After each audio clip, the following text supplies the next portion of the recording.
Ok, muy buenos días a todos. Nos coge un mes de marzo bastante frío y lluvioso en la mayor parte del país, al mismo tiempo en que los mercados se encuentran bastante volátiles y esto hace que los inversionistas se encuentren un poco nerviosos con lo que está pasando respecto a sus inversiones y sus portafolios.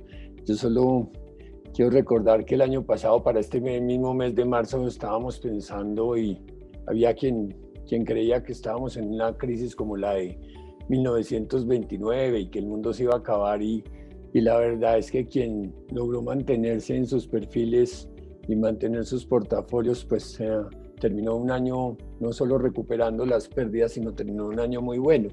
Eh, con este panorama de un enero muy bueno y un febrero y un marzo un poco volátil y sombrío, pues nos cae de perlas la reunión de hoy, nuestro primer webinar del año, titulado Luces y sombras en la recuperación en el 2021, con ya nuestro experto de cara, el doctor Mauricio Reina, quien no necesita presentación, economista de la Universidad de los Andes, con una maestría de la Universidad de Johns Hopkins y pues investigador de FEDesarrollo, pues a quien le damos la bienvenida. Esperamos que la información que recibimos de Mauricio y su visión sobre lo que tenemos que revisar los mercados nos sirva como parte de nuestra conversación con cada uno de nuestros inversionistas para acomodar sus portafolios y demás. Sean todos bienvenidos y a Mauricio, pues muchas gracias nuevamente por acompañarnos. Muchas gracias, Diego, por esa bienvenida. Gracias a todos, gracias a Carlos, gracias a Vesta Brokers por invitarme nuevamente a discutir con ustedes y a compartir con ustedes estas percepciones sobre las luces y sombras de la recuperación. Voy a tratar de compartir mi pantalla y por favor me dicen si la están viendo en este momento. Es correcto. Listo. Bueno, muy bien. Entonces, pues como decía Diego, las cosas han cambiado mucho de un año para acá. Digamos que las perspectivas sombrías que teníamos hace un año, más que sombrías diría yo, llenas de incertidumbre, se han ido aclarando. Ya sabemos más o menos de qué magnitud son los choques sobre la economía de los distintos cierres. Sabemos más o menos de qué dependen esos cierres. Estamos viendo los determinantes de los cierres en Europa, distintos a los determinantes de los cierres en América Latina. Sabemos en qué números andamos en Colombia, todo eso lo vamos a repasar en un momento. Pero en medio de todo eso, que es más o menos haber aprendido a navegar en medio de la incertidumbre de la pandemia, en medio de todo eso también han empezado a aparecer las cuentas de cobro, por una parte, la discusión de la reforma tributaria, que evidentemente es una discusión inaplazable, los impactos que eso puede tener en la recuperación, pero simultáneamente han empezado a aparecer los movimientos de mercado que se relacionan con estas transiciones tan grandes entre una etapa llena de incertidumbre del año 2020 y una con un poco más de certeza, un poco más por lo menos en el año 2021, no solo en Colombia, sino en general en el mundo. Uno de los elementos que trajo más certeza, pero también algunas inquietudes, es por supuesto la elección de Joe Biden en Estados Unidos. Entonces, lo que voy a tratar de hacer en esta presentación es abordar esos elementos que he mencionado y que constituyen de alguna manera las luces y las sombras de la recuperación, pero sobre todo también los signos de interrogación de lo que viene en la recuperación. Y en primer lugar voy a discutir cómo va la recuperación económica, ver rápidamente, muy rápidamente, cómo cerró el año pasado, cómo arrancó este año, qué pasó en enero, qué dicen las encuestas, tanto de consumidores como de industriales, asimismo qué dicen las diferencias regionales y esa revisión a las cifras de la pandemia, porque esas cifras son las que se ciernen encima de nosotros, encima de las perspectivas de recuperación, como una gran amenaza cuya realización efectiva todavía es incierta, porque los números van variando a lo largo del tiempo. En segundo lugar, bueno, evidentemente ahí voy a mostrar cómo están nuestras proyecciones de desarrollo, de crecimiento para este año, haciendo énfasis en los factores de incertidumbre que pueden cambiar esas proyecciones y tratando de ver cómo son las dinámicas sectoriales en esas proyecciones. En segundo lugar, me voy a detener en la discusión de lo que ha dado a conocer el gobierno de la reforma tributaria. No solamente porque es un factor clave para la sostenibilidad macroeconómica del país, sino porque evidentemente, como está planteada en este momento, tiene efectos distintos sobre distintos sectores de la economía y tiene efectos diversos sobre distintos segmentos de la población, dependiendo de su actividad económica y de la manera como de la cual derivan sus ingresos. Entonces, si bien todavía ni siquiera ha sido radicada esa propuesta, se va a radicar después de la Semana Santa, ya lo que ha dado a conocer el gobierno, lo que ha dado a conocer la comisión de expertos, ha servido para precisar un poco mejor qué es lo que tiene en mente el gobierno y qué es lo que va a entrar a esa especie de laboratorio de Frankenstein que es el Congreso de la República cada vez que entra una reforma tributaria. Y finalmente me voy a detener en esta discusión de la volatilidad actual, tratando de ver la volatilidad de los mercados, no solamente entre renta fija y acciones, sino también dentro de distintos grupos de acciones y además entre Estados Unidos y Colombia, tratando de ver esa volatilidad, a qué factores obedece, por qué se ha generado y sobre todo, cuáles son los parámetros a tener en cuenta para tratar de descifrar la persistencia o no de esa volatilidad y de qué anuncios dependerá o no el que se vaya conjurando esa volatilidad. Ya cada cual de ustedes verá cómo maneja sus portafolios, sus decisiones con sus asesores, con Vesta o con quien sea, a la luz de estas discusiones. Yo me voy a limitar a tratar de dar el marco, el escenario general de por qué está pasando lo que está pasando y qué sugiero ver hacia adelante. Entonces, sin mucho más preámbulo, arranquemos por las cosas que ya conocemos, que son las que tienen que ver con el desempeño de la economía al final del año pasado. Ustedes ven allí los desempeños mensuales y lo único que quiero destacar de este gráfico que ya conocemos es cómo la magnitud de las desaceleraciones o de las contracciones más bien se fue reduciendo a medida que iba avanzando el año. Mes de abril, el peor mes del año, contracción del 21% frente a abril del año anterior, y así sucesivamente se van leyendo los distintos meses, en los cuales quiero destacar el mes de agosto, porque ustedes ven que es el único mes en el que los avances se detienen y de hecho hay un retroceso, vuelve a haber una contracción mayor en agosto, no porque quiera devolverme a agosto y a discutir agosto, sino para destacar que en el mes de agosto se hicieron efectivas dos cosas. Por una parte, se sintieron los cierres que la pandemia, a los que la pandemia obligó a mediados del año pasado. Es decir, el primer gran pico de la pandemia tuvo su impacto económico en la actividad de agosto. Y eso no es una cosa gratuita porque ahora nos estamos encaminando, como lo vamos a ver en un momento, al tercer pico de la pandemia. El segundo fue en diciembre y en enero ya vamos a ver qué fue lo que pasó. Nos estamos aproximando al tercer pico de la pandemia. Por lo tanto, ese tercer pico y los cierres que de allí se deriven van a ser claves para analizar y para poner en perspectiva las proyecciones de crecimiento.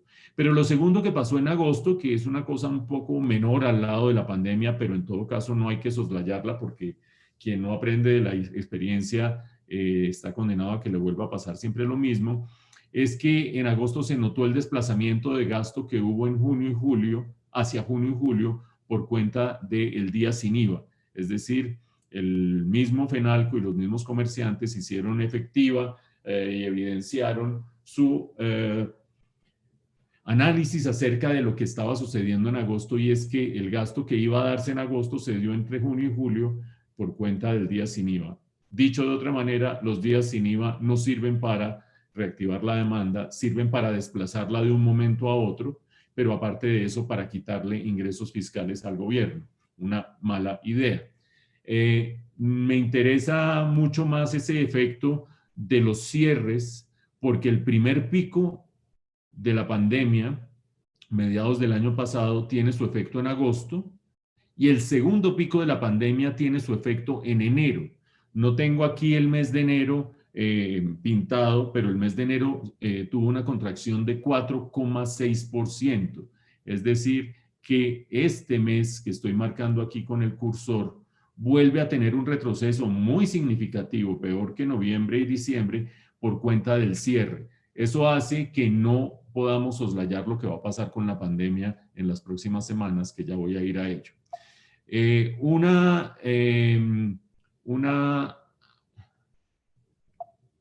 Aquí se me paró la presentación. Listo. Una reflexión sobre cómo cerró el año 6,8, ustedes ya lo vieron, pero una cosa más significativa es cómo nos fue frente a América Latina. Esto sigue siendo historia del pasado, pero vale la pena ver a Colombia, que es la barra amarilla, frente a otros países de la región. Y uno inmediatamente pues identifica el mal momento de Argentina, el mal momento de Panamá, el mal momento de El Salvador, pero ve con envidia a Brasil, la barra verde, y ve con algo de envidia incluso a Chile, así como Uruguay. Uruguay tiene unas condiciones que incluso discutimos en nuestra última conferencia o en nuestra última reunión, y es que en Uruguay la pandemia pegó de manera bastante suave por la dispersión de la población, por la baja concentración y densidad poblacional y por medidas oportunamente tomadas. Pero solo me quiero referir a Brasil, porque mientras Brasil está teniendo este desempeño que es en este gráfico envidiable, su desempeño en déficit fiscal, deuda pública y pandemia es terrible. Conocimos ayer cómo Brasil llegó a los 300.000 muertos por cuenta de la pandemia el día de ayer. Colombia va más o menos en 60.000. Pero también, como vamos a ver en un momento, la situación en Brasil es muy compleja desde la perspectiva de deuda pública y de déficit fiscal. Por lo tanto, no es un ejemplo a seguir propiamente. Antes de abandonar la discusión sobre cómo cerró el año pasado, quiero hacer referencia a los sectores. El Producto Interno Bruto es el primer dato de arriba, y tenemos el Producto Interno Bruto para 2019 y 2020. El 2020 son todas las líneas rojas, y a partir de allí son los sectores. Es decir, que si uno quiere rápidamente identificar cómo le fue a la economía, pues ve todas las líneas rojas hacia la izquierda. Salvo 4 que quiero destacar. Administración pública. El gobierno mantuvo y la administración pública mantuvo su comportamiento y su actividad de manera paralela al avance de la economía. Actividades inmobiliarias, que fue una gran sorpresa desde el comienzo de la pandemia, manteniendo un buen desempeño. Agropecuario, en gran medida por ser una actividad esencial y por desarrollarse en el campo, donde la pandemia no golpeó tan fuerte por densidad poblacional.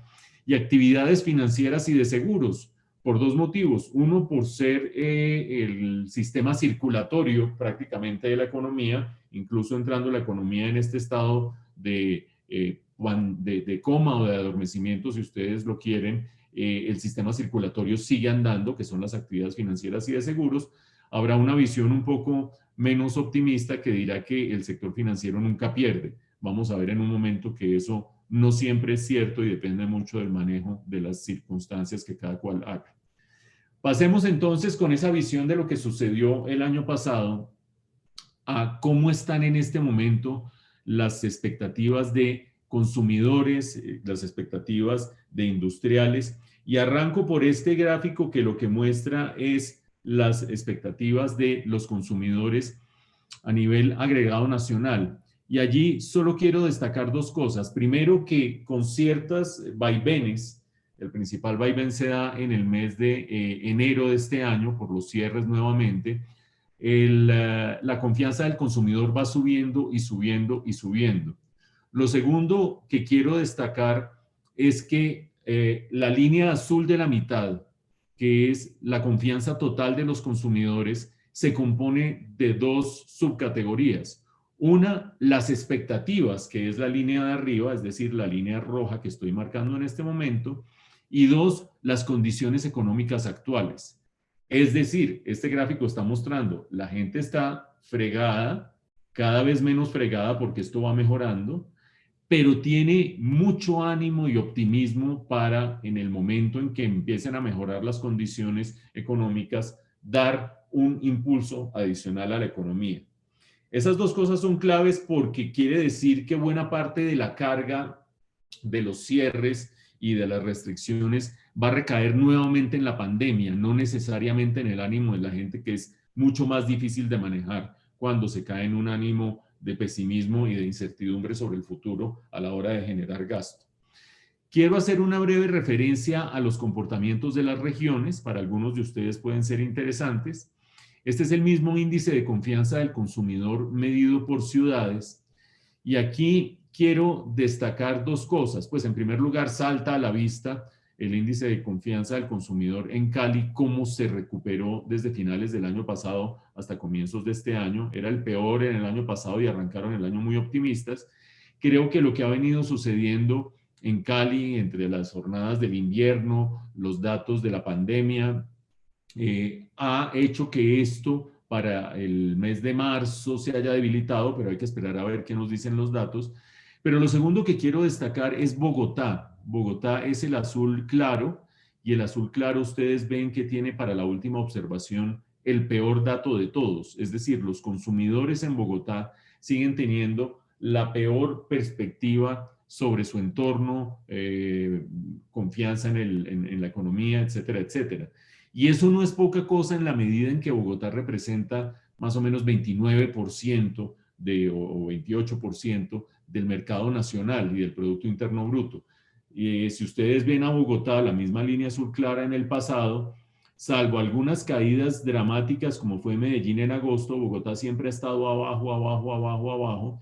Y de hecho, Bogotá es, hasta el día de hoy por lo menos, una de las regiones que peor comportamiento ha tenido. ¿Por qué digo hasta el día de hoy?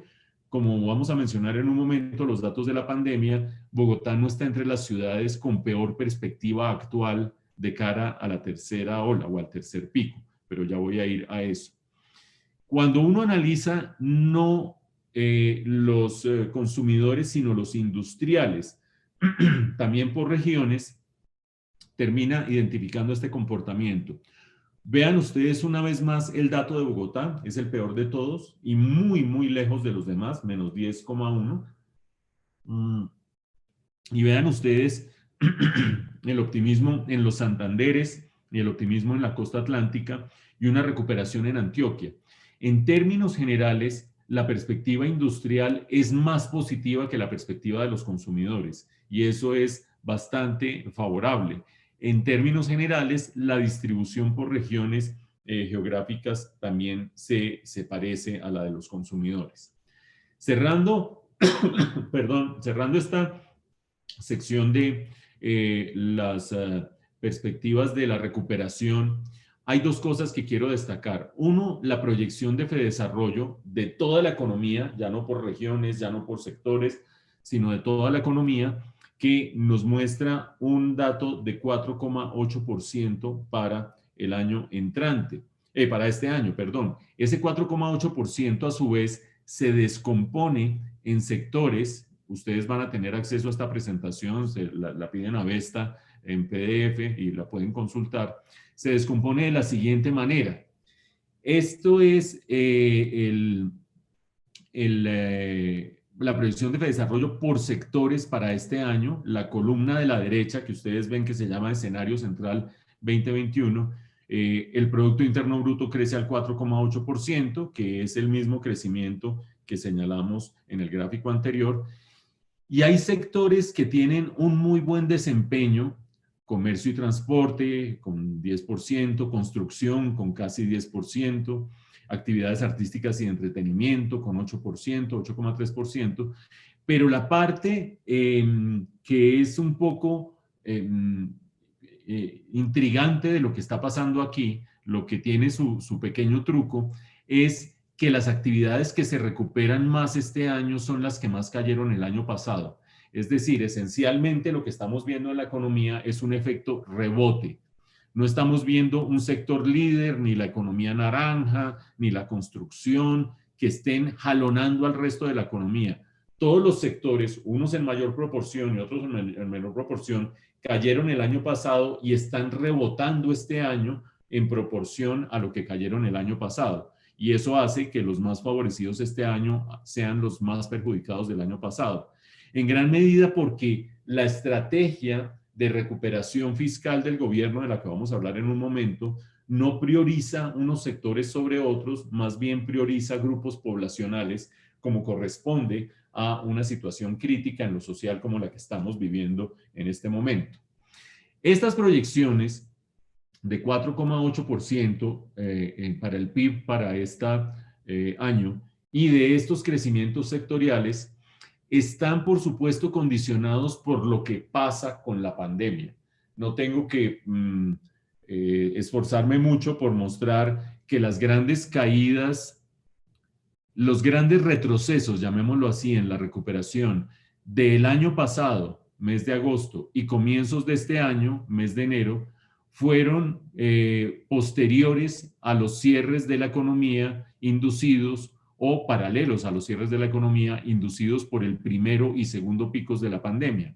Por lo tanto, la llegada del tercer pico de la pandemia seguramente se va a traducir en nuevos cierres con nueva desaceleración de la economía y puede llegar a afectar esos pronósticos. ¿En qué va la pandemia y en qué va la perspectiva del tercer pico? Evidentemente nos estamos moviendo hacia un tercer pico. Estos son los datos de ayer en Colombia, 5.986 casos el día de ayer y 120 fallecimientos. Para que eso tenga sentido, esas cifras hay que compararlas con el punto más bajo que logramos después del segundo pico. En enero se subieron todos los indicadores, se cerró la economía, en febrero se empezó a recuperar los indicadores, a abrir la economía, y en las primeras 2 semanas de marzo, en los primeros 10 días de marzo, logramos el mejor desempeño en términos de la pandemia. La cifra más baja en términos de casos se dio el 3 de marzo con 3.047. Vean ustedes que ya estamos cerca de duplicar el número de casos del 3 de marzo, 5.986, casi el doble de los 3.047 del 3 de marzo. Y en términos de fallecimientos, estos 120 que tuvimos el día de ayer se comparan con el punto más bajo que se dio en marzo 11, que fueron 85. Duramos una semana completa con datos diarios por debajo de 100 fallecimientos. Ya hace una semana más o menos volvimos a superar los 100 fallecimientos y vamos en 120. Primer punto, los indicadores siguen subiendo y nos muestran esa tendencia hacia un nuevo pico. Segundo punto, pensábamos el año pasado que las vacunas iban a ser, como es razonable, el antídoto contra los picos y las expansiones de la pandemia, el acceso a las vacunas. Pues bien, el cuello de botella ya no está en la producción de vacunas en el resto del mundo, aunque Europa está restringiendo las exportaciones, India está restringiendo las exportaciones, pero en general Colombia ha tenido un acceso por ahora no restringido a esas vacunas. Hemos recibido 3 millones, el dato hasta ayer era 3.250.000 vacunas. Ustedes ven que ahí pongo yo alrededor de 3 millones, son 3.250.000. Nuestro problema ahora consiste en cómo convertir esas vacunas que han llegado al país en vacunas verdaderamente aplicadas. Estamos alrededor del 40%. Obviamente eso difiere por regiones. Hay ciudades como Bogotá que tienen una altísima tasa de vacunación, hay otras ciudades o hay otros departamentos como Huila, por ejemplo, o el mismo Magdalena, que en este momento está en una situación complejísima de salud pública, que tienen muy bajas tasas de vacunación frente a las vacunas que han recibido, al punto que el gobierno nacional les está limitando los nuevos envíos de vacunas.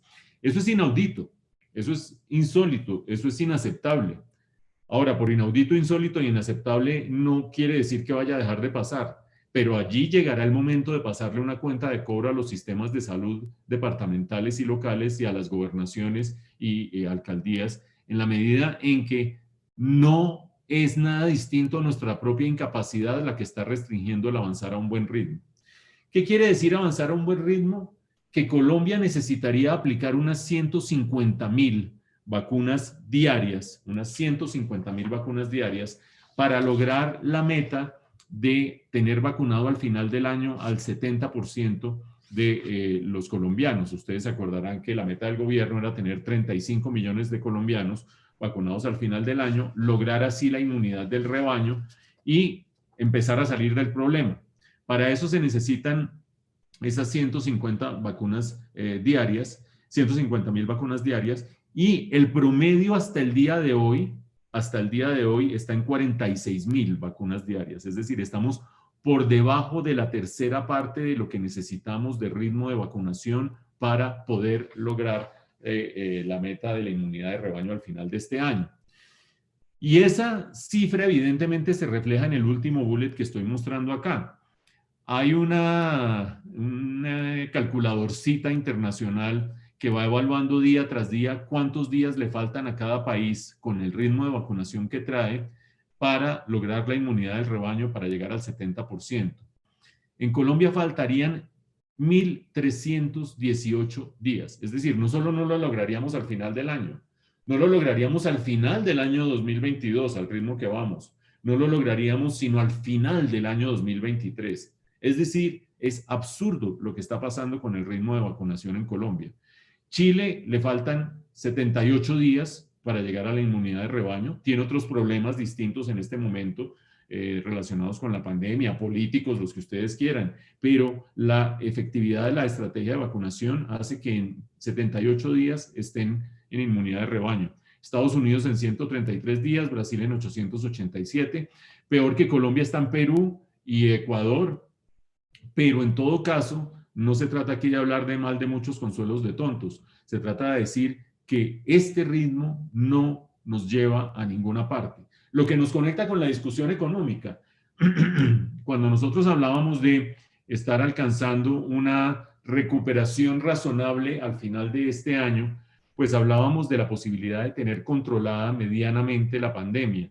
Y si el cuello de botella ya no es el acceso a vacunas, sino que es nuestra propia incapacidad, estamos un poco fregados. Habrá que ver las cifras porque esto difiere por regiones. Como decía hace un rato, por ejemplo, Bogotá afortunadamente no tiene los grandes nubarrones que tiene Santa Marta, que tiene todo el departamento de Magdalena, el departamento del Huila, que está empezando a tener nuevamente Barranquilla. Cartagena está bastante bien, Medellín está más mal que bien, Cali está más mal que bien. Entonces, difiere mucho entre las regiones, pero esta es una de las situaciones que a mí me preocupa en cuanto a las proyecciones de este año.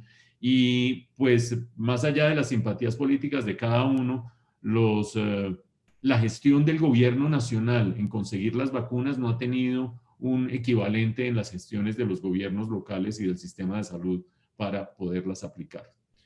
Bien, vamos a hablar de la reforma tributaria, porque así como las vacunas y la pandemia son una de las nubes, estábamos hablando de luces y sombras, se llama esta charla, una de las sombras que se cierne sobre la recuperación, otra de las sombras necesarias es la de la reforma tributaria. Yo voy a tratar de detenerme, ustedes van a tener acceso a esta presentación, insisto, y ahí van a ver, si la van leyendo poco a poco, el detalle de lo que está en este momento sobre la mesa. Pero voy a tratar de detenerme en 2 o 3 rasgos importantes que son relevantes desde el punto de vista analítico. Y quiero arrancar diciendo que la reforma no se ha radicado ante el Congreso, se radica después de Semana Santa. Se iba a radicar esta semana, el gobierno y los congresistas decidieron darle otros 10 días de remojo. ¿Remojo en qué? En la opinión pública, en las reacciones de los gremios, en las reacciones de los partidos políticos, para tratar de ver que el proyecto que se presente al Congreso tenga un mínimo de viabilidad, no que sea una cosa suicida que nadie está apoyando, que todo el mundo está criticando y que la destrocen. El gobierno está dejando en salmuera un poco la reforma para que vaya agarrando los distintos puntos de vista y se pueda ajustar para presentar. Primer elemento importante. Segundo elemento importante voy a saltar esto para entrar aquí, es impajaritable para los países de América Latina el hacer ajustes fiscales. De hecho, para todos los países del mundo va a ser impajaritable hacer ajustes fiscales, para algunos más tarde y para otros más temprano. Si uno mira lo que está pasando en Estados Unidos, evidentemente será de los países que más tarde hará un ajuste fiscal, pero le llega porque le llega, mientras que países como los nuestros tienen que hacer el ajuste fiscal mucho más pronto porque tenemos encima las calificadoras de riesgo respirándonos en la nuca. Y respirándonos, ¿por qué? Por estos desequilibrios. Este gráfico muestra el gran desajuste fiscal de todos los países de América Latina en el año 2020. Este es el déficit fiscal. Ustedes ven que Colombia es la línea amarilla, uno de los que mayor desajuste logra en el 2020. Y después vienen las recuperaciones. Cada país, estas proyecciones del Fondo Monetario están suponiendo que cada país logra mover las instituciones para hacer el ajuste fiscal y las reformas tributarias que se necesitan. Mi única intención era mostrar este descuadre, dejándoles una inquietud para los que miran mercados regionales. Brasil y El Salvador, línea verde Brasil, la estoy marcando aquí, línea azul El Salvador, la estoy marcando aquí, no se miden en el eje de la izquierda, se miden en el eje de la derecha. Es decir, los descuadres de Brasil y Salvador son grandotes y son más grandes en la medida en que evaluemos el problema de la deuda. A medida que uno va teniendo déficit fiscal, va acumulando deuda pública como porcentaje del Producto Interno Bruto. A todos se nos sube en el 2020, la línea de Colombia vuelve a ser la línea amarilla, sube por encima del 60%, en este momento está un poco más arriba de esta línea. Estas son las cifras del fondo que me sirven para homogenizar las comparaciones, pero las cifras oficiales de Colombia están un poquito por encima, incluso que las del fondo. Pero lo que quiero mostrar es que aquí hay países en problemas serios. Brasil, línea verde, llegando al 100% de deuda como porcentaje del PIB.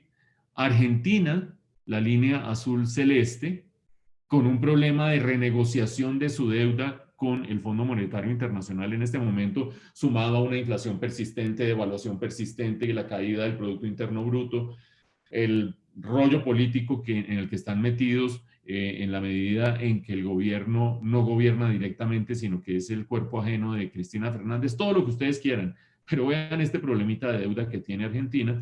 Y El Salvador, vean el deterioro de la deuda de El Salvador y sigue para arriba, para arriba, para arriba, y esto, por supuesto, no es para nada promisorio. Nosotros estamos en el lote intermedio, y en ese lote intermedio, pues sí, las calificadoras nos miran con preocupación, tratan de ver cómo vamos a hacer el ajuste en adelante, están atentos a la reforma tributaria, pero somos economías que esencialmente somos sostenibles todavía si hacemos bien las cosas. Manejar Brasil, Argentina o El Salvador es un desastre, es complicadísimo desde todas las perspectivas macroeconómicas y por eso valdría la pena ver esto. Pero sobre todo porque las calificadoras que nos tienen entre ojos tienen por delante esta tarea de o conservar el grado de inversión o retirar el grado de inversión. Ustedes que están aquí tan atentos a estas discusiones por sus portafolios y sus inversiones, pues tienen bastante claro la diferencia entre grado de inversión o no, pero por si acaso lo voy a recordar. Grado de inversión es estar pasando el año y grado de especulación es estar perdiendo el año. Y esa metáfora tan tonta se traduce en atracción o no de capitales a los países dependiendo de si están pasando el año o están perdiendo el año. Por ejemplo, los inversionistas institucionales, por ejemplo, los fondos de pensiones de Estados Unidos, solo pueden poner su plata en países que tengan grado de inversión, es decir, que estén pasando el año. Si un país pierde el grado de inversión, inmediatamente hay unos inversionistas internacionales que salen de ese país por estatutos, no porque les guste, les pareció simpático o no, sino por estatutos tienen que salir de ese país. Hecha esa aclaración que para muchos de ustedes sobra, pero no es en todo caso prescindible hacerla. Quiero mostrar pues la situación horrorosa de Brasil, Argentina, El Salvador, ya los mencionaba, sumemos a República Dominicana, todos sin grado de inversión. Pero quiero mostrar que mientras Chile está en una situación bastante buena, a pesar de todos sus problemas, un país como Colombia está en el borde. Es decir, si nosotros no hacemos las cosas cuidadosamente, podemos perder el grado de inversión. ¿Qué significa eso? En el momento en que suceda un encarecimiento de las condiciones de endeudamiento de todos los agentes económicos, pero además una salida de capitales en ese momento, por los motivos que ya mencioné. Una salida de capitales que presiona la tasa de cambio hacia arriba, eso presiona la inflación hacia arriba por la vía de los importados, esto hace que el Banco de la República reaccione, suba tasas de interés y todo eso frena la recuperación de la economía. Por eso este tema de la calificación de riesgo es un tema crítico para mantener o no la recuperación de la economía. Y aparte de esto, que son problemas de deuda, de déficit, el país está entre la espada y la pared porque tiene que responder a estas necesidades fiscales, pero simultáneamente tiene que responder a los problemas sociales que ha mostrado o que ha sacado a flote la pandemia. La pobreza en Colombia aumentó del 36% al 42% después de la pandemia. Finalizando el año pasado, llegó a 42%. La informalidad laboral en Colombia es del 60% del total de los ocupados, con todos los problemas que eso tiene para la productividad. La población laboral informal es mucho menos productiva que la formal y eso se traduce en la productividad de toda la economía, pero además de eso, en las condiciones de desprotección en que está buena parte de la población. Ahí menciono solo una de ellas. Los adultos mayores en Colombia, de cada 4 adultos mayores en Colombia, 3 no tienen ningún tipo de cobertura pensional. Llegan a una edad en la que no pueden trabajar y nadie puede ver por ellos y no tienen ningún tipo de ayuda pensional. Solo 1 de cada 4 la tiene. Y ese problema social, mayor pobreza, mayor informalidad, el problema pensional, unido a uno que es fundamental de cara a las elecciones del año entrante, que es el tema del deterioro de la distribución del ingreso, llevan a la necesidad inaplazable de hacer la reforma tributaria. Es decir, la reforma tributaria no solamente tiene que resolver el problema fiscal del déficit excesivo del año pasado, del aumento de la deuda y de la perspectiva de una calificación de riesgo, que son los problemas puramente fiscales, tributarios y contables, sino que tiene que resolver un problema social, no solamente por filantropía, empatía, garantía de sostenibilidad como sociedad y comunidad, sino si lo queremos ver desde un punto de vista puramente egoísta, para garantizar un buen resultado electoral el año entrante. Las banderas de batalla de unas candidaturas populistas, de derecha hay candidaturas populistas, pero sobre todo de izquierda en esta coyuntura, no tienen mejor gasolina que un deterioro de la distribución del ingreso y un aumento de la pobreza como los que hemos visto en los últimos tiempos. De ahí que la reforma tributaria deba hacer y deba atender esos problemas. Por eso no es raro que el proyecto de reforma tributaria se esté llamando Proyecto de Ley Solidaridad Sostenible. Y aquí es donde yo les voy a pedir a ustedes que después consulten el detalle, porque no voy a hacer el recorrido de todo, pero esto tiene en primer lugar un componente social. Todavía no estamos hablando de dónde se va a sacar la plata, sino hacia dónde va a ir la plata. La plata va a ir, en primer lugar, a tapar un hueco de 15 billones de pesos, un hueco fiscal, es decir, tratar de cerrar la brecha entre ingresos y gastos del gobierno en 15 billones de pesos. Pero ese hueco se genera en parte por todo lo que hemos hecho hasta el momento, que mostré en las gráficas del año pasado y la deuda, el deterioro del año pasado, pero también por lo que quiere hacer el gobierno en adelante. Quiere volver el ingreso solidario permanente y ese ingreso solidario lo quiere pasar de una cobertura de 3 millones de hogares a 5 millones de hogares. No me voy a detener en todos, no hago sino advertirlo, pero en este sí vale la pena detenerse. El gobierno está tratando simultáneamente de agarrar la bandera mientras de la oposición en el sentido de tener una política social generosa y, además de eso, razonable con la situación social del país. Si la oposición en el Congreso presentó un proyecto de ley que busca la renta mínima y la renta básica, el gobierno le responde con el ingreso solidario permanente. No con la misma cobertura y los mismos montos de la renta mínima y la renta básica, pero es que esa renta básica que presentó la oposición es inviable desde el punto de vista fiscal. Punto número 1, ingreso solidario permanente. Punto número 2, prórroga de los subsidios a la generación de empleo formal o a la conservación del empleo formal más bien. Punto número 3, ampliación de la devolución del IVA.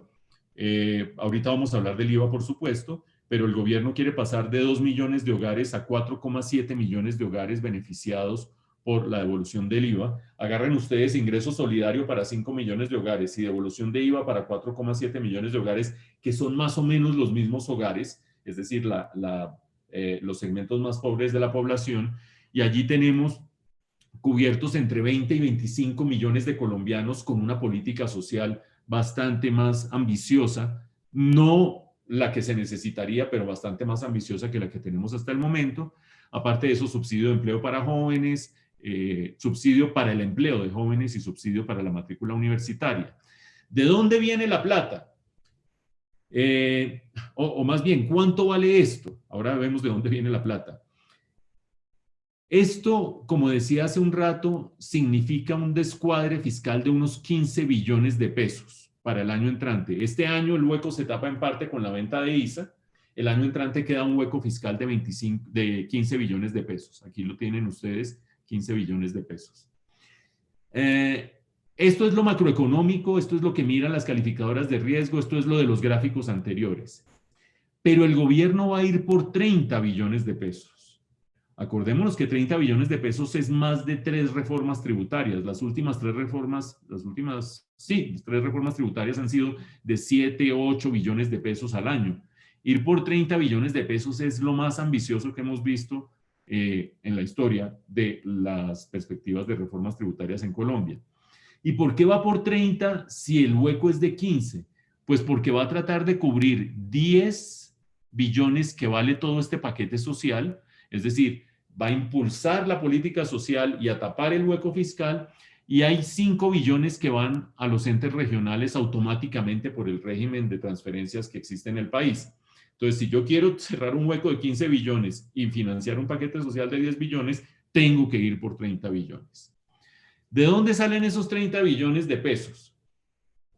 El grueso sale de personas naturales. Estas son las cartas que están sobre la mesa en salmuera, discutiéndose con gremios, con partidos políticos, no necesariamente lo que va a entrar en 10 días al Congreso, ni mucho menos necesariamente lo que va a salir en unas cuantas semanas del Congreso.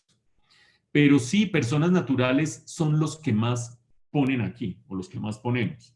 Menor umbral en la declaración de renta, se declararía renta desde 2 millones de pesos de ingreso mensual, se pagaría desde 2 millones 500 más o menos.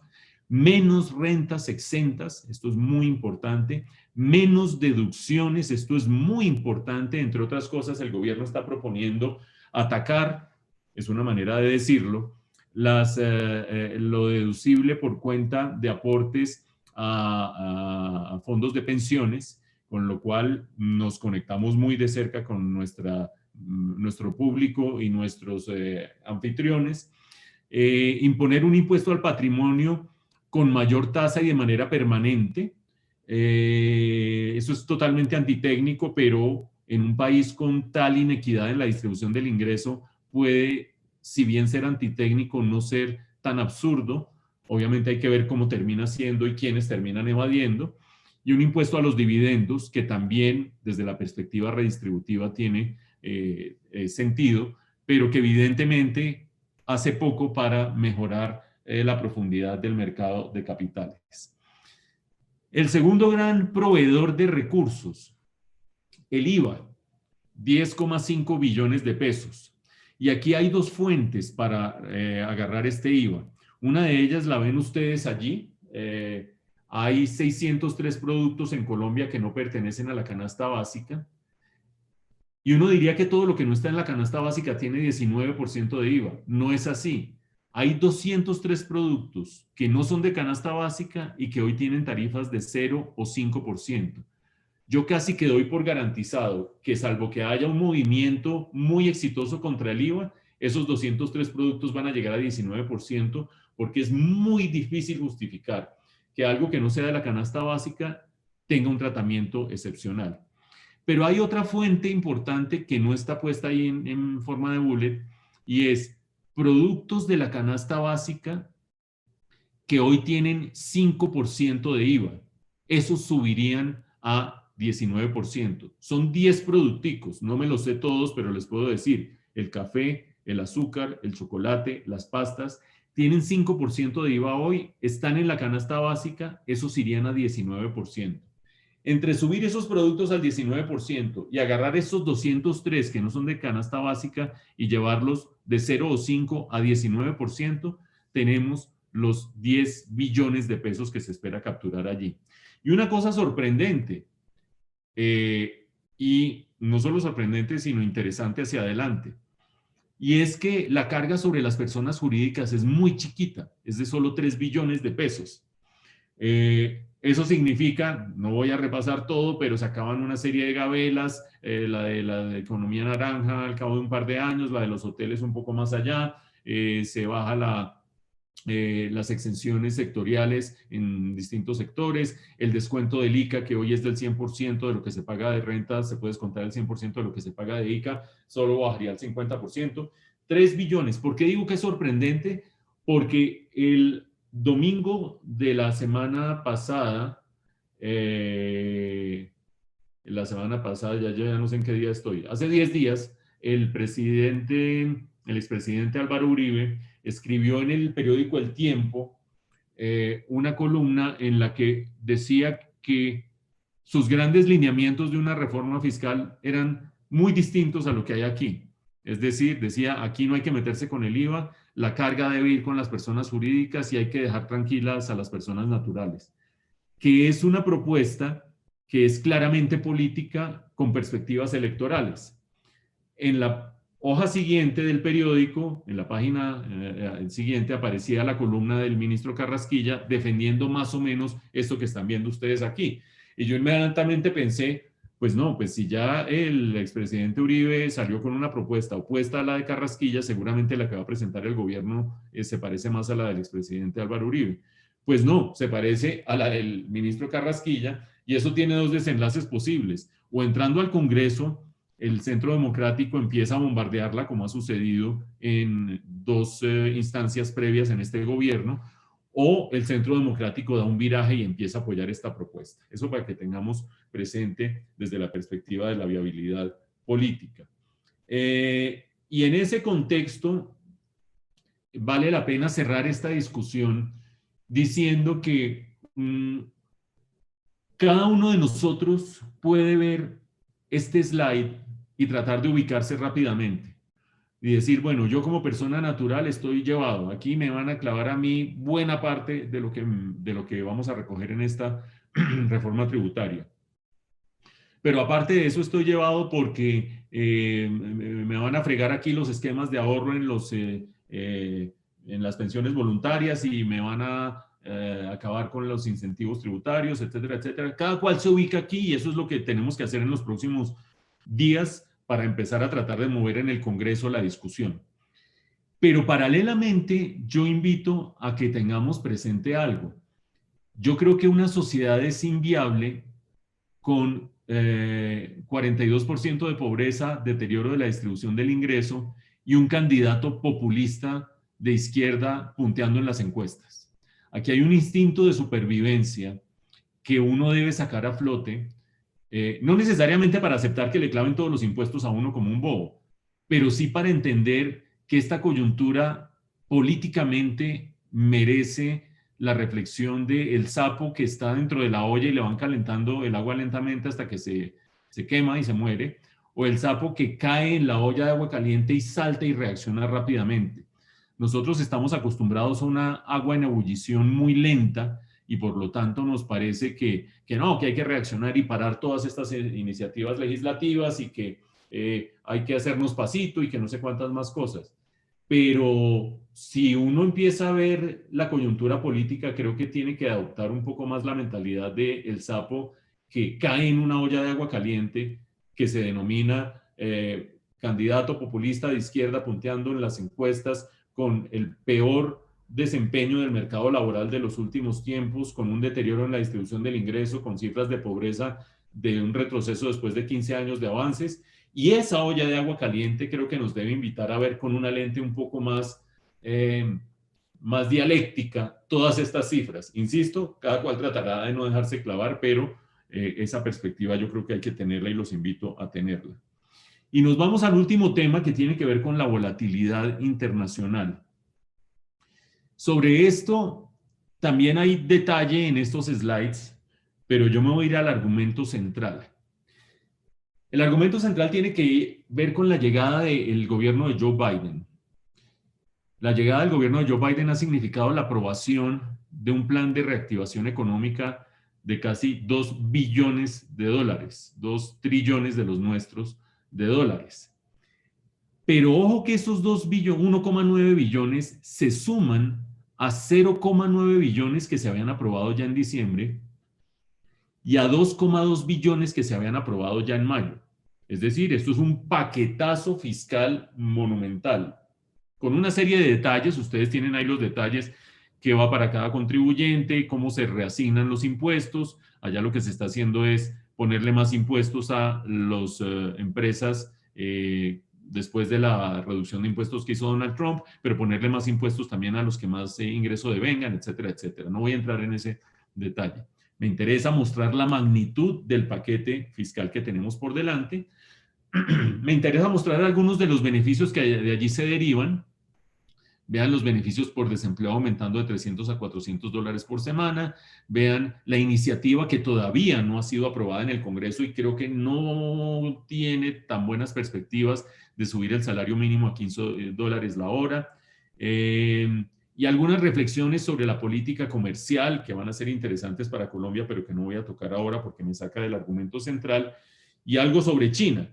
Esencialmente sobre China hay que tener presente que Joe Biden no ve a China tampoco con unos ojos de miel, es decir, no tiene previsto tampoco tenderle los brazos a China. Y si ustedes suman que ha dicho que Putin es un asesino, cuando un periodista de la ABC le preguntó, ¿usted conoce bien a Putin? ¿Cree que es un asesino? Y él dijo, yes. ¿Y esa cuál de las dos preguntas? Yo no sé, pero solo dijo yes a dos preguntas. Y esa entrevista de hace 8 días, pues inmediatamente generó en el Kremlin una reacción brutal. Entonces, no es que sea miel y pan dulce la posición de Joe Biden. Pero quiero ir al argumento central de la volatilidad. Con ese contexto macroeconómico de Estados Unidos, han pasado varias cosas. Ha pasado, entre otras cosas, que el precio del petróleo que venía recuperándose se ha empezado a ir para abajo. Ha pasado que ha caído el precio de los bonos en Estados Unidos, de la renta fija. Ha pasado que empieza a haber presiones de aumento de tasas de interés. Ha pasado que se han enloquecido un poco también las acciones en la medida en que el sector estrella, las acciones tecnológicas durante los últimos 24 o 36 meses, empezó a flaquear y empezaron a aparecer otras acciones a cambio. Todo eso es lo que podría caber bajo el nombre genérico de volatilidad. Ustedes ven aquí el petróleo, ustedes ven aquí la tasa de cambio en Colombia, que venía subiendo y vuelve y baja, pero sobre todo empieza a romper la correlación inversa o negativa que siempre había habido con el precio del petróleo, porque está de por medio la perspectiva fiscal colombiana, pero también estas volatilidades internacionales. Y un último punto para ilustrar la volatilidad, el Dow Jones también subiendo, jalonado por las tecnológicas. Si uno hiciera aquí el del Nasdaq, esto sería mucho más significativo, pero después empieza a tener unas caídas por aquí y en marzo empieza a tener una caída aquí que uno no sabe si es permanente o no, y esta volatilidad que se presenta comenzando el año los preocupa a ustedes, les mueve los portafolios y de eso sabe más Vesta y ustedes van a discutir con ellos en detalle mucho mejor que conmigo. Pero sí, lo que sí vale la pena revisar es estas 3 ideas con las que quiero cerrar esta presentación. El punto de partida de estos tiempos de volatilidad es las expectativas de inflación en Estados Unidos. ¿Por qué hay expectativas de inflación? porque tenemos cipote paquete de estímulo fiscal, 1,9 billones, que se suma al paquete fiscal de diciembre y que se suma al paquete fiscal de mediados del año pasado. Es decir, esta es una política fiscal brutalmente expansiva. En la coyuntura del año pasado y de comienzos de este año, es una política fiscal que ayuda a recuperar la economía de una caída brutal. Pero mirando hacia adelante, claramente es una política fiscal que puede terminar teniendo efectos inflacionarios y todo el mundo se pregunta cuándo se van a dar esos efectos inflacionarios, porque la inflación traería como efecto un aumento de las tasas de interés. El aumento de las tasas de interés cambiaría inmediatamente el panorama para la renta fija y la cambia en estos momentos de volatilidad, pero también para las acciones, especialmente de las empresas más endeudadas, como vamos a ver en un momento. Una manera interesante de ver la magnitud de esta expansión y por qué se considera que tarde o temprano va a ser muy inflacionaria. Hay gente que dice que no, que esto a duras penas va a ayudar a sacar a la economía del hueco, pero que no va a ser inflacionario. Larry Summers hacía hace poco en una discusión con Paul Krugman, hace 8 días, una cuenta muy interesante. Los apoyos del gobierno de Estados Unidos al ingreso nacional suman más de 100 billones de dólares al mes. 100 billones de dólares al mes. ¿Es eso mucho, poquito o nada? Y lo que hace Larry Summers es decir, la brecha del ingreso nacional, salarios, intereses, rendimientos de capital, frente a los tiempos pre-COVID, es de 25 billones al mes. Es decir, se está disparando con una bazuca de 4 veces la brecha del ingreso nacional. Hay gente que está recibiendo cheques que no recibía ni siquiera estando trabajando antes de la pandemia. Es decir, se está dando plata en exceso, según las cuentas de Larry Summers y según estos números, efectivamente. Obviamente eso tiene un rédito político, obviamente eso tiene un sentido desde el punto de vista macroeconómico. Este es el punto de partida de todo. Todo el mundo espera entonces qué tiene para decir el Banco Central de Estados Unidos, qué tiene para decir la Fed, y la Fed habló en el día 17 de marzo. ¿Y qué dijo el presidente de la Reserva Federal? Lanzó dos ideas un poquito contradictorias. Las ideas preocupantes, digamos, desde la perspectiva de lo que estamos hablando, que es expectativas de inflación, fue que él dijo, la proyección de la Fed ahora para el crecimiento en 2021 en Estados Unidos es de 6,5%, cuando en diciembre había sido del 4,2%. Si uno no tiene ni acciones, ni volatilidades, ni nada de eso, dice, qué magnífica noticia. La economía gringa va a crecer mucho más de lo que estaba previsto en diciembre, y eso va a jalar más a la economía mundial y a Colombia y al petróleo y todo. Pero si uno está metido en esta discusión de la volatilidad, dice, ojo, la Fed ya está previendo una aceleración en solo cuestión de 3 meses, cambió su proyección de crecimiento acelerando mucho más el crecimiento en Estados Unidos.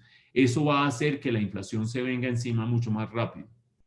Pero el lado bueno de lo que dijo el presidente de la Reserva Federal es que la Fed tolerará inflaciones superiores al 2%. La gran inquietud era, ¿lo va a tolerar o no lo va a tolerar? Recuerden ustedes que el último dato de inflación fue 1,7% anual en febrero en Estados Unidos. La Fed dice, voy a tolerar inflaciones superiores al 2%, y eso se va a traducir en que el aumento de las tasas de interés solo vendría en 2023. Tendríamos todo el 2021 y todo el 2022 con estabilidad en las tasas de interés, aumentando la inflación gradualmente, pero sin mover tasas de interés. Y esa sola noticia debería haber servido para calmar a los mercados. Es decir, si nuestro gran temor es que aumente la inflación y que por esa vía se aumenten las tasas de interés y que por esa vía se vaya a reducir el precio de los bonos porque todo el mundo sale a vender sus bonos en la medida en que son renta fija, la rentabilidad que me ofrece un bono no alcanza a superar lo que está aumentando la inflación o lo que me puede ofrecer las tasas de interés, entonces salgo a vender bonos y eso inmediatamente lo que hace es disparar esas mismas tasas de interés. Todo eso que debería pasar se debería conjurar con este anuncio de la Reserva Federal si es que el mercado le cree. El mercado le ha creído a medias. ¿Por qué? Porque sigue manteniendo las expectativas de mayor inflación. Eso ha aumentado la oferta de bonos, la gente sale de sus bonos en la medida en que el rendimiento fijo de los bonos no le cubre la inflación, cae el precio de los bonos, el aumento de la tasa de interés empieza, que ha sido, ustedes lo ven ahí, el más alto en los últimos 14 meses, empieza a presionar el costo del endeudamiento y empieza a afectar a las empresas más apalancadas o más endeudadas. ¿Cuál es el sector más apalancado o más endeudado? El sector tecnológico, que fue el sector estrella de las acciones en los últimos, o que ha sido el sector estrella de las acciones en los últimos 24 meses, sino un poco más que eso. Y es donde entra el bisturí clínico de sus asesores o de Vesta o de sus asesores de distinta índole para diferenciar desempeño de bonos a la luz de lo que dice el presidente de la Reserva Federal o a la luz de lo que el mercado le cree o no. Dense cuenta que aquí hay un enfrentamiento entre esas dos posiciones. Si yo le creo a pie juntillas al presidente de la Reserva Federal, se acaba la volatilidad, porque la tasa de interés se va a mantener estable hasta 2023. Si yo le creo al mercado, que no le cree tanto al presidente de la Reserva Federal, digo, esto como que de pronto en el camino el mercado va a lograr derrotar a la Fed. Primera cosa que hay que leer. Y la segunda, que entra el bisturí quirúrgico de los asesores financieros, la diferencia en los portafolios de acciones entre las acciones que corresponden a empresas que tienen las denominadas growth, las que tienen perspectiva de alto crecimiento hacia el futuro. La pandemia cambió los hábitos de la gente, entonces la tecnología ahora es el nombre del juego y las tecnológicas son lo máximo, aunque estén apalancadas o lo que sea. Growth, empieza a desinflarse growth porque están más relacionadas con un alto endeudamiento que se ve afectado por mayores tasas de interés en esta coyuntura de volatilidad, y emergen unas que estaban quedaditas, que son las acciones denominadas value de las empresas cuyo valor estaba quedado frente a lo que debería reconocerles el mercado. ¿Por qué se quedaron esas acciones? Pues porque con una caída como la caída brutal de la pandemia, una cantidad de sectores empezaron a tener desempeños inferiores a los que se esperaba. Pero no quiere decir que estructuralmente hayan dejado de tener valor esas empresas, porque hacia adelante siguen teniendo un comportamiento razonable cuando se recupere la economía. Entonces, yo insisto, esta es mi última idea. Hay expertos en esto, entre otras nuestros anfitriones, que sabrán mucho mejor discutir con ustedes qué hacer con los portafolios o quedarse quietos.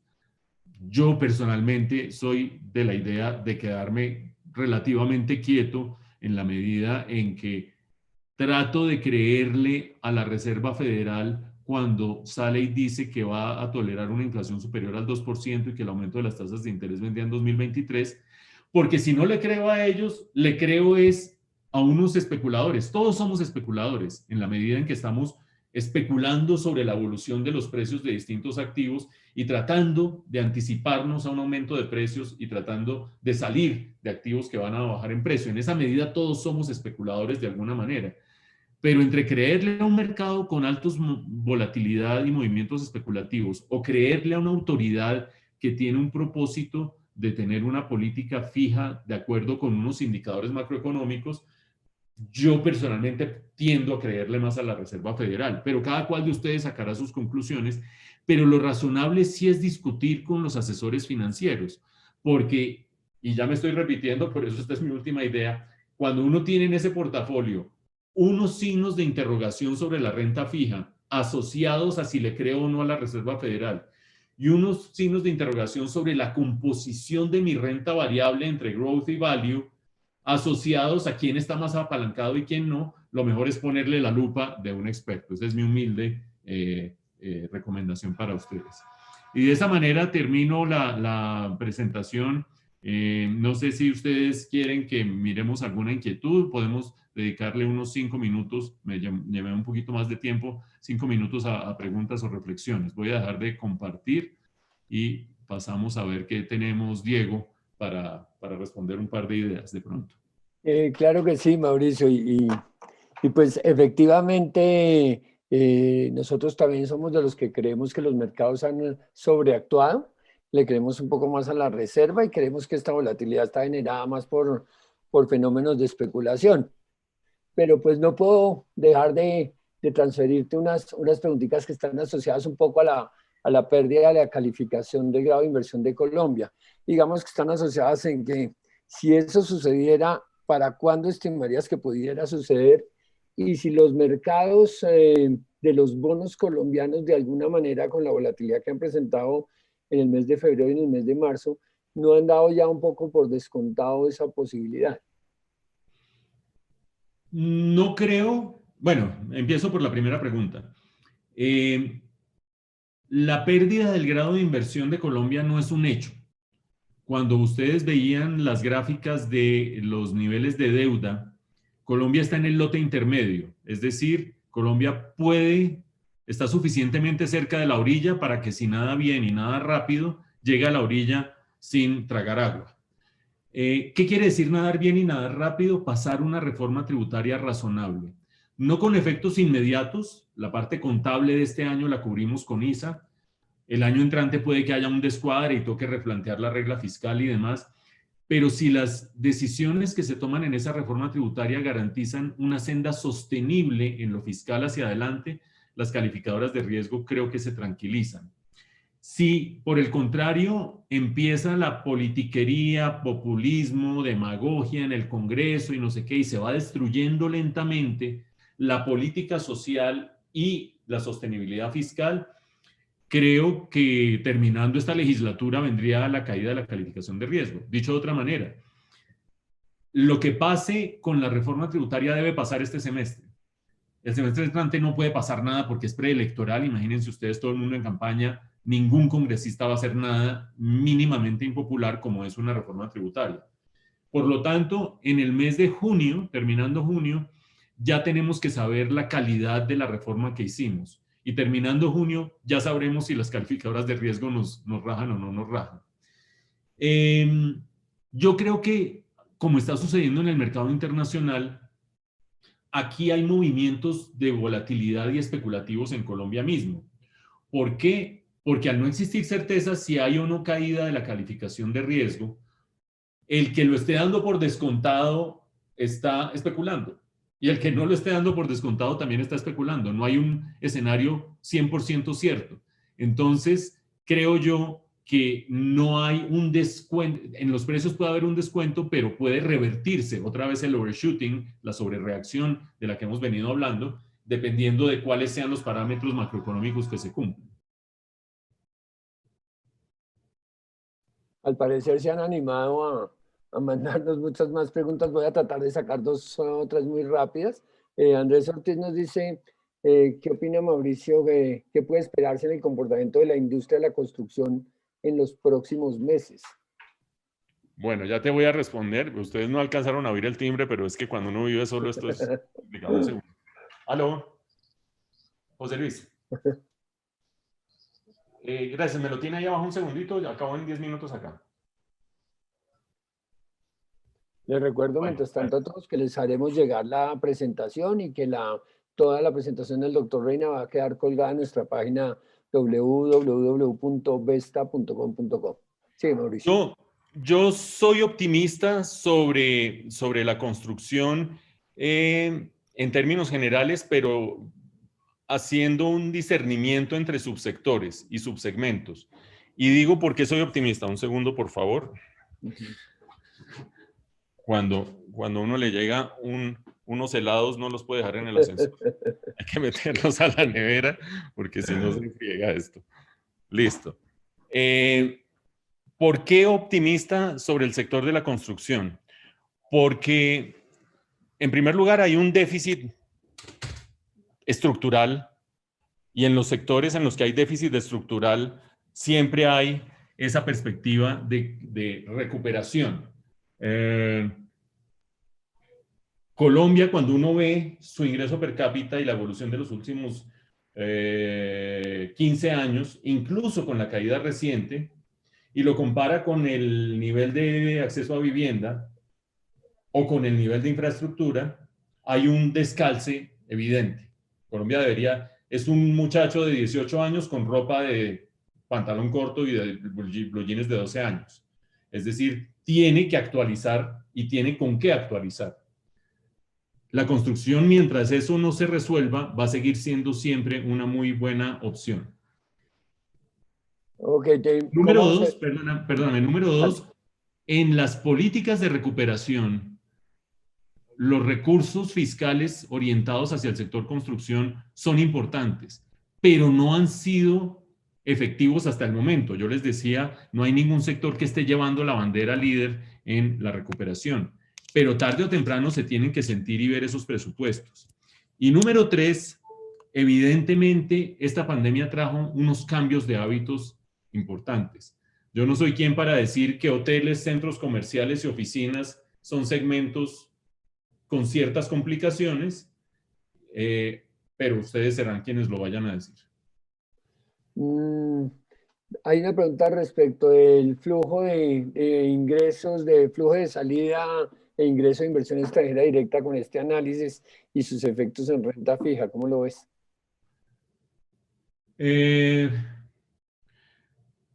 Pues nosotros estamos en una situación de transición también.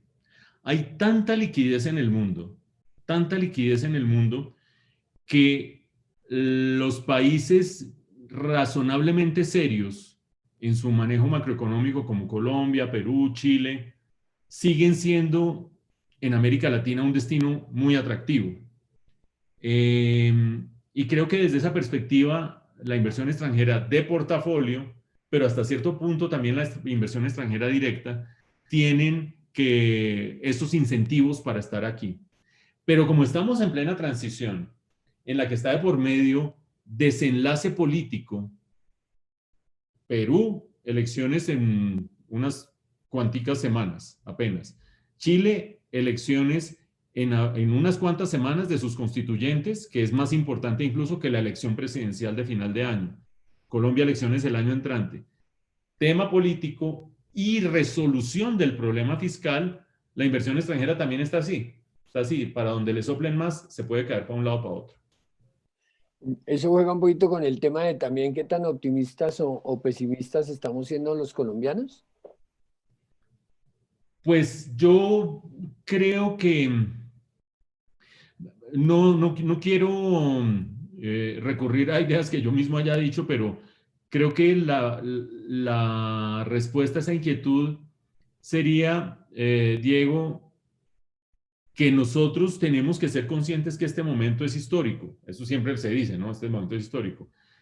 Pero en un momento en que el deterioro económico y social ha sido inédito en varias décadas y que los movimientos populistas de izquierda acechan y que Petro lidera las encuestas no por mucho, es decir, si yo fuera Petro estaría preocupado, esta sería una coyuntura para que un candidato populista de izquierda tuviera 50% de favorabilidad, no 23 o 28%, pero lidera las encuestas en todo caso. Y el establecimiento tiene un instinto suicida en Colombia inexplicable. El establecimiento político por su dificultad para encontrar mecanismos de hacerle contrapeso. Y el establecimiento económico por su dificultad para entender que aquí todo el mundo tiene que poner al estilo Mocus. Si entendemos esa situación, yo creo que salimos bien librados, pero la coyuntura es exigente.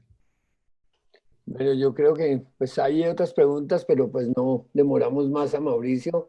Le mandan además muchas felicitaciones. Tiene en Adriana Otero una constante persona que la mira sus comentarios en los noticieros Muchas y lo gracias. manda a felicitar.